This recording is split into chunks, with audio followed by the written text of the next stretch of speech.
So I am back from my haircut. अभी snow की वजह से ट्रैफिक हो रहा है. I'll show you how much snow it is outside. Look at this. बहुत स्नो है एंड स्नो की वजह से यहाँ पे पूरा ट्रैफिक हो गया था because people want to drive slow.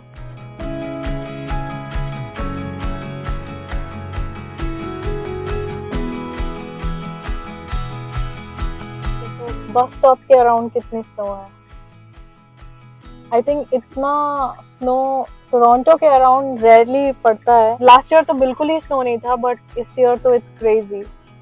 And by the way snow दूर से जितनी अच्छी लगती है पास से उतनी गंदी लगती है. सी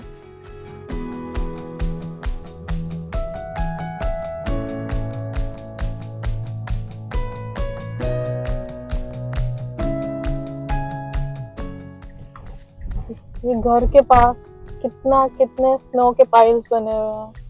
Oh my god, it's crazy. So I am back home and I got a haircut. Life में पहली बार मैंने इतने छोटे बाल कराए हैं. मैंने बहुत टाइम बाद इतने लेंथ कम करवाई है. But I always have longer hair. But eventually I realise कि लॉन्गर हेयर से वॉल्यूम नहीं दिखता है बालों में एंड वो थोड़ा फ्लैटर लुक आने लगता है specially on the top. So I experimented. अभी तो बाल स्टाइल्ड हैं so they are looking nice but I don't know कि when I don't style them this way how are they gonna look. But as of now I am very happy how my hair look. एक चीज़ ये भी मैंने notice की है कि when you have shorter hair your head feels really light. बड़े बालों के साथ बिकॉज वॉल्यूम हो जाता है my head feels very heavy.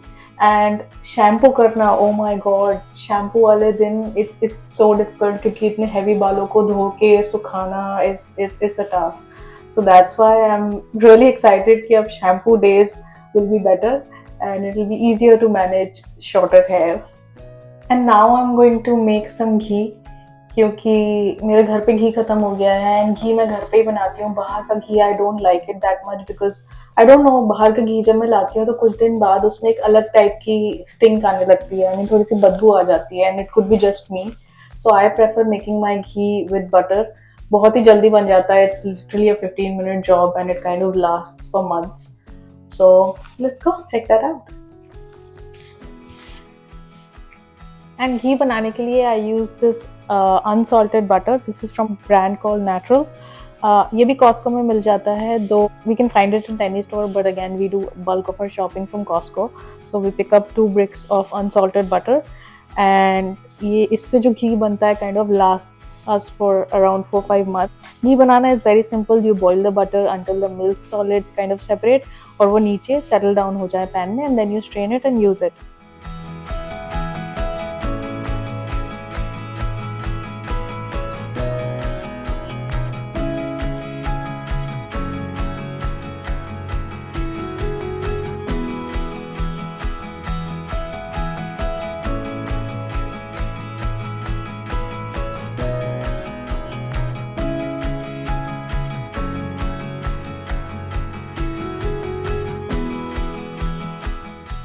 And या while making घी it is important कि गैस बहुत धीमी हो. I mean induction top because butter और कभी कभी जल जाता है and there is no work around if butter जल चुका है. एंड बीच बीच में थोड़ा सा स्टर भी करेंगे जब तक बटर मेल्ट नहीं हो जाता. And once the butter is melted उसको कंटिन्यूसली स्टर करना है बिकॉज वो मिल्क सॉलिड्स बहुत जल्दी जलने लगते हैं.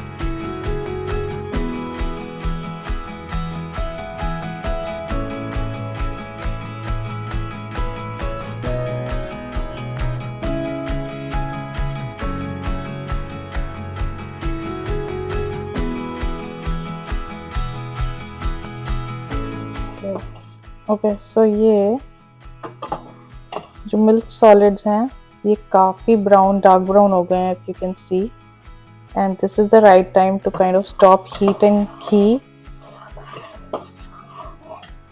सो गैस बंद, एंड बिकॉज ये प्लेट गर्म रहती है so I will just remove it and keep it here ताकि ठंडा होता रहे.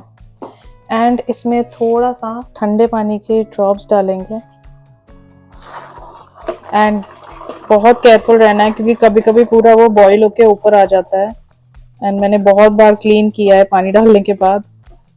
आई थिंक पानी डालने से the cooking kind of stops. I think ये ऑलरेडी ऊपर आ रहा है. Oh god, this is scary. Thankfully ये घी ओवरफ्लो नहीं हुआ, बट आई डोंट नो इस बार बहुत ज़्यादा फ्रॉथ इकट्ठा हो गया है. I let it set, and पानी डालने से क्या होता है ना एक्चुअली कि the cooking stops and people से कि घी भी थोड़ा ग्रेनी बन जाता है. बट मैंने काफ़ी बार बिना पानी डाले भी ट्राई किया है तो घी तो ग्रेनी ही बना था. But I think this froth is gonna die down जैसे जैसे ये थोड़ा ठंडा होगा. सी, नीचे से पूरा डार्क ब्राउन हो गया है. एंड इसके बाद का स्टेप था जलने का. So glad I stop. See, froth die down हो गया विद इन अ सेकेंड.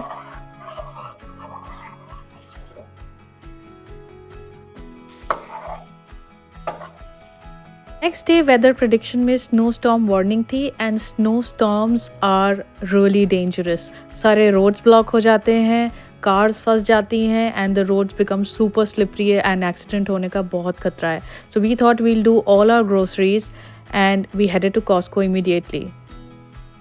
ये अर्जेंसी में शॉपिंग करनी थी but I still picked up this beautiful dustbin. हमारे पास घर में एग्जैक्ट सेम डस्टबिन है जो हमने कॉस्को से लिया था, but we decided to pick up another one because this one was cheaper and we needed one as well.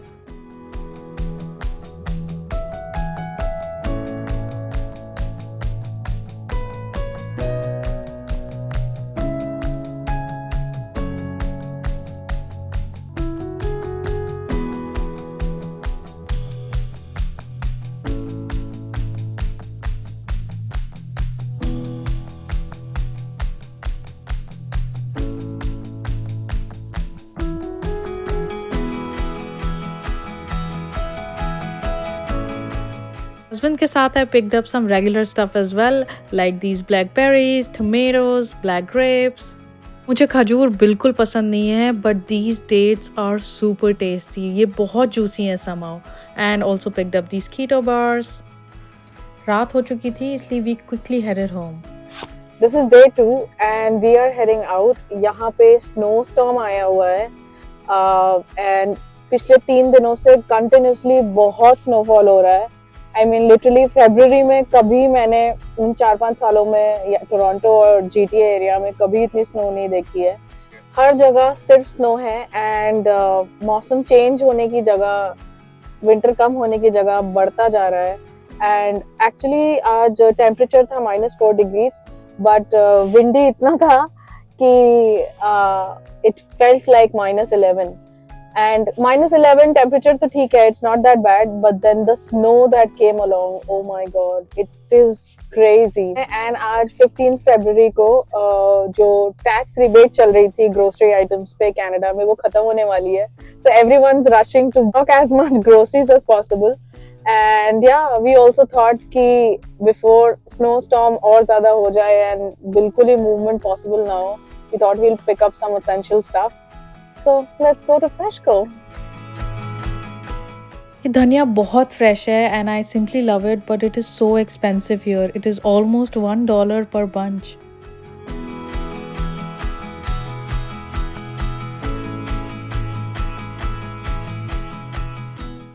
And Freshco में I found these freshly made samosas from Brar. ये मैंने पहले भी ट्राई किए हैं. अच्छे समोसे हैं, इंडिया जैसे तो नहीं है but not too bad.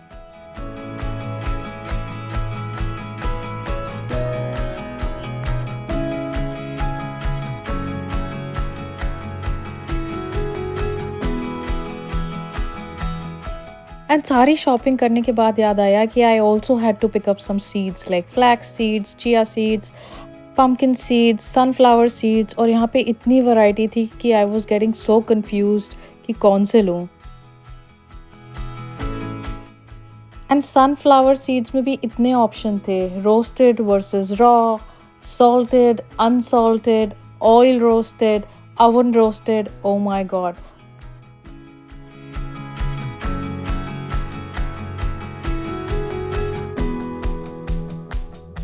Thankfully snow रुकी हुई थी बट बाहर बहुत स्लिपरी हो रहा था। ये अजीब सा स्नो का स्लश बन जाता है, it mixes with dirt and it becomes super slippery. इसमें एक एक स्टेप बहुत ध्यान से रखना पड़ता है, otherwise you can slip any time.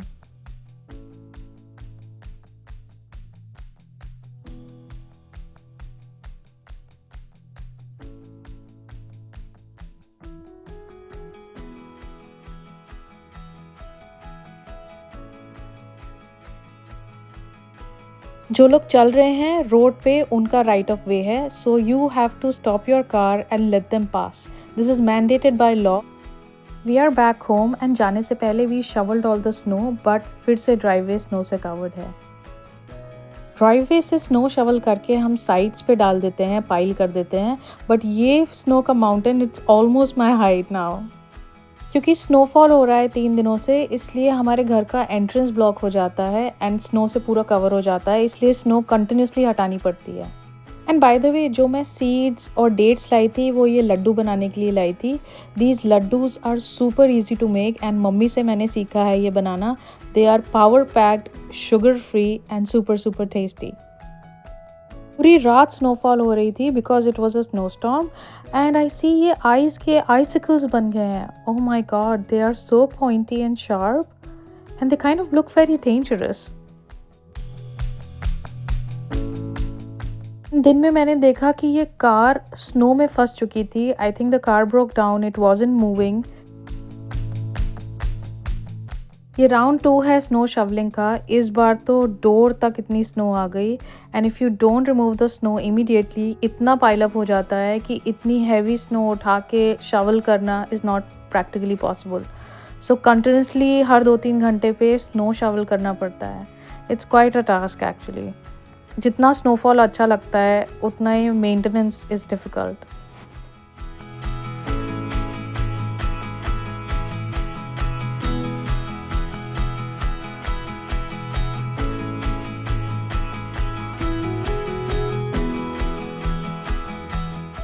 And for lunch, rather brunch, I was making sabudana khichdi, which is a staple for our weekends. And surprisingly, इस बार स्नो क्लियर नहीं हुआ रोड से। जनरली हर 2-3 घंटे पे स्नो रिमूवल चलता ही रहता है, but this time even after this heavy snow storm no one came to kind of take off the snow from the roads. Roads पे स्नो पाइल अप होता ही जा रहा है। And that car that got stuck in the snow, hours later उन्होंने वो आगे main road पे पार्क कर दिया है because I'm sure it's not able to move. Snowstorm आज रात को ख़त्म हो जाएगा and hopefully there'll be sunshine tomorrow. That's all for this vlog. Thank you for watching. Bye and take care.